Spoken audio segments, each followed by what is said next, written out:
Xavier and Ignatius Phanxico promised the Javier Pope và các bạn they'd hứa với work Đức any Thánh Cha place he sẽ đi wanted bất them cứ to, đâu, làm bất cứ gì Ngài muốn. anywhere in the Tôi world. thấy điều ấy cũng gay go lắm. Not an easy Vì nếu promise như vậy thì có to thể phải leave bỏ những Europe's thành phố beautiful xinh đẹp ở Âu cities for Châu some mà đến những strange miền đất land. xa lạ. And for Mà what? đi như vậy để làm gì? Just to baptize more Chỉ để rửa tội cho Christians? tân tòng, To increase để the thêm số flock? cho đoàn chiên thôi sao? I read somewhere Vào thời that in đó, those người days, Công giáo thường cho rằng Catholics ngoài thought hội there thánh was no không ai được salvation ơn cứu outside độ. the church. Có thể đó là lý do That's hối thúc why mọi they were người so say sưa anxious to truyền spread giáo. the faith. Có thể Thánh Ignacio và Xavier and Phanxico Ignatius Javier cũng nghĩ probably như vậy. thought the same way. Nhưng điều quan trọng là các The ngài đã difference tuyên khấn was để thực hiện điều they mình tin took tưởng, vows to do what they ngay chứ believed. không phải chuyện thường.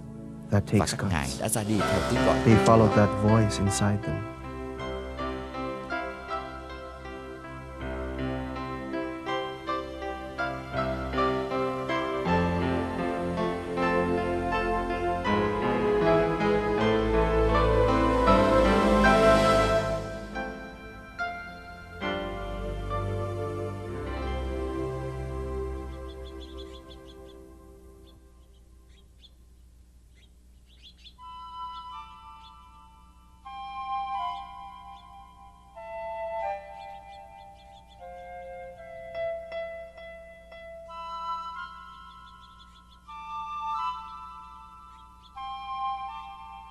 One day in Rome, Một I hôm found a tại church with a Roma, big tôi statue tìm of đến nhà Saint thờ Paul, có tượng Thánh Phaolô rất the lớn. church's first Đây là vị missionary. thừa sai đầu tiên của hội thánh. God seems to have a weird Hình như taste for Chúa có cách saints. dùng người khá kỳ lạ. Paul used to Thánh hunt down Phaolô là người Christians đã for a từng săn living, đuổi các Kitô hữu. Nhưng but his bất ngờ conversion sau was a khi ngã sudden ngựa, one. Ngài đột ngột thay After đổi he hết. got knocked off his Ngài đi nhiều horse, nơi ở he Trung traveled Đông, all Hy around Lạp và Rome, Roma để rao Greece, giảng tin and the mừng, Middle East chia to sẻ share kinh his nghiệm về gặp experience gỡ of Đức Jesus Kitô. Christ. He set the Ngài đã pattern trở that nên Xavier khuôn and mẫu other mà sau này missionaries were Phanxico to follow. Javier và các vị thừa sai khác sẽ theo. Because of Nhờ them, những vị như vậy people like me were mà những người như baptized tôi and được rửa became tội và Christians. trở thành Kitô hữu.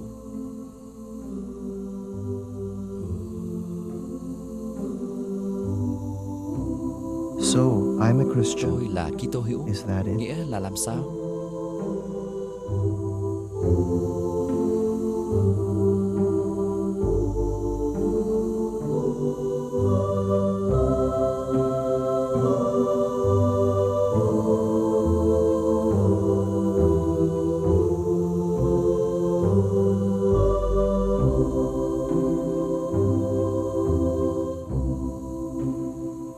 The last church I visited Cuối in cùng, Rome was tôi đã the đến nhà Gesù. thờ Chúa Giêsu của dòng It tên was special Roma.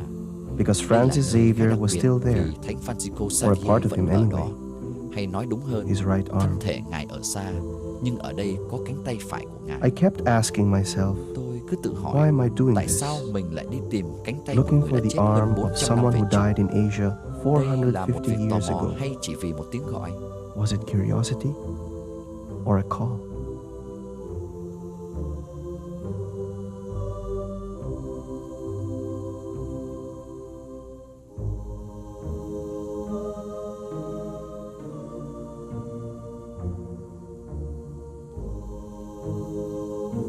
I had no trouble finding it. There it was, directly opposite the altar of Cánh Saint tay Ngài Ignatius. được đặt ngay trước mặt bàn thờ Thánh Ignacio.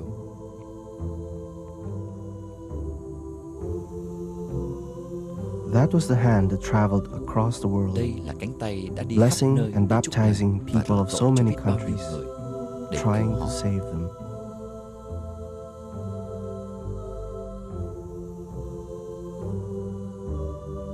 Xavier's hand was still in one piece, Tay Ngài vẫn and còn it was nguyên raised vẹn, up, giơ lên cao just as như if thể he vẫn were đang still chúc lành blessing cho his dân people. chúng.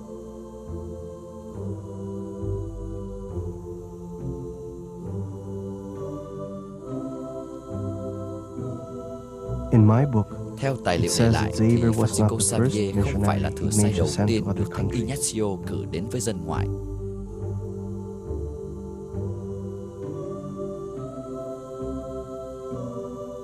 At first, Thoạt Francis tiên, stayed in Rome and Phanxico preached Javier in the đang ở churches Roma here, giảng trong các nhà thờ tại đây.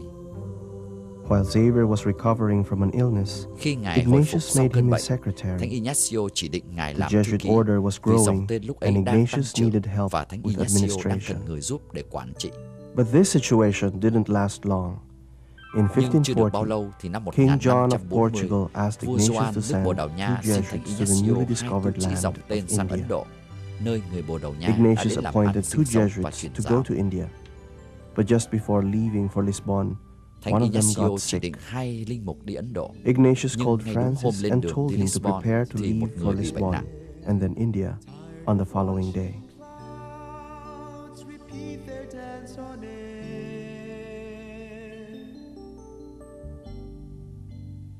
Xavier agreed immediately, Thánh Ignacio without gọi even Phanxico asking a Javier question. và nói với ngài có thể lên đường đi Ấn Độ ngay hôm sau. Knowing that he would Phanxico probably never Javier see vâng lời Ignatius ngay, or Europe không again, hỏi lại một lời nào. and knowing that about Dù biết half có thể of không all bao the giờ ocean gặp lại Thánh travelers died at Ignacio, sea, không bao giờ nhìn lại all Âu Châu. Xavier said Dù biết was thời yes. ấy cứ 2 người vượt đại dương thì một người chết trên biển. Phanxico Javier chỉ thưa thật ngắn gọn với Thánh Ignacio: vâng, con xin. One more day, what's new? Does my life still mean a thing in the greater scheme of things? I think I'll follow the voice that calls within. Dance to the silent song it sings. I hope to find my place, so my life will fall in place. I know in time I'll find